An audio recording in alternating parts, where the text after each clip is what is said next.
Paint booths need filters. You use them, you swap them out, but have you ever stopped to think about how you might change or improve the way in which you install and mount your filters? Let's talk about some accessories to do just that.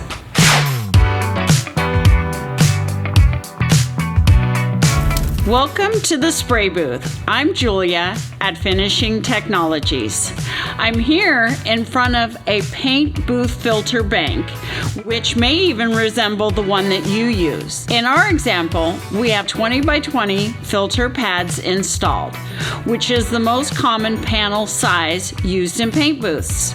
If you're currently using a less common size and have difficulty finding the right filter, you may consider changing the panel grid you are using. These filters are arranged and installed inside of these square holding frames. Each of these frames are bolted to each other in order to build a filter bank.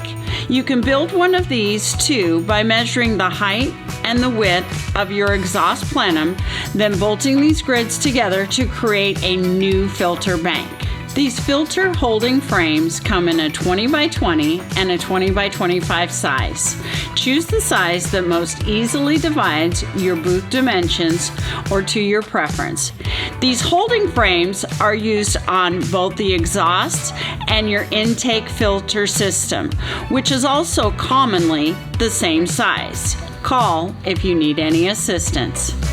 Next, use these snap-in grids, which are easily installed inside the filter holding frames. These grids support the back side of your panel filter and have bent wires upon which to pierce your filter when you're installing them. This evenly supports the increasing weight of the filter as it loads with paint, as well as helps with the dog ear effect at the corner of the panel filter. These snap-in grids are sold by the each or in cases of 40. They're also easily replaced as paint builds up.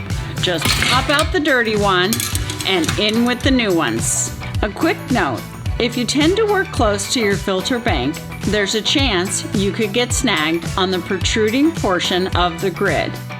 You might consider picking up some of these rubber tips, installing them onto the wire points to help mitigate this. These tips also serve to help prevent the filter from slipping off the grids over time by holding the front side of the filter pad in place against the grid.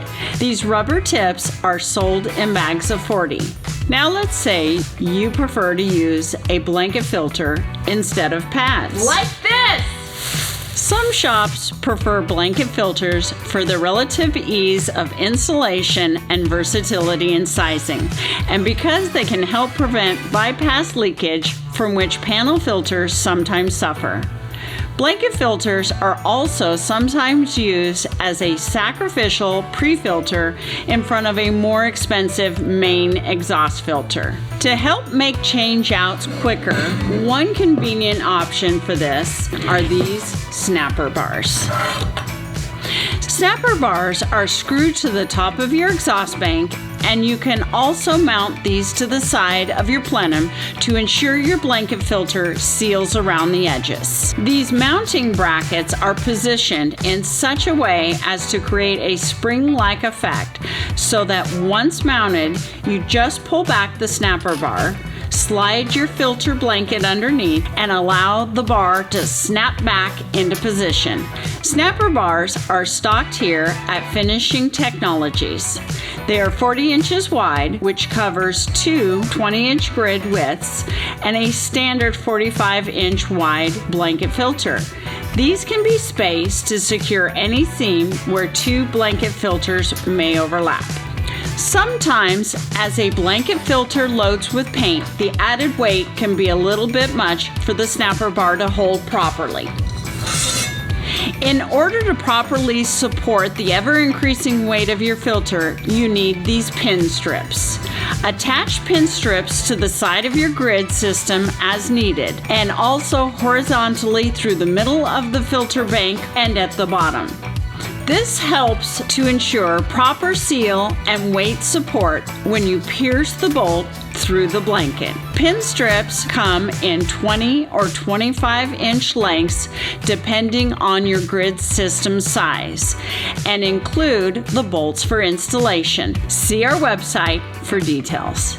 I hope this gives you some ideas on how to make your paint booth filter situation just a little better. As always, we are here to help, and if you have any questions about anything I've talked about on here, you can post your questions in the comments below, or of course, give us a call. All of our contact information is right here. Links to all the products I've discussed are in the description below. Thanks for watching.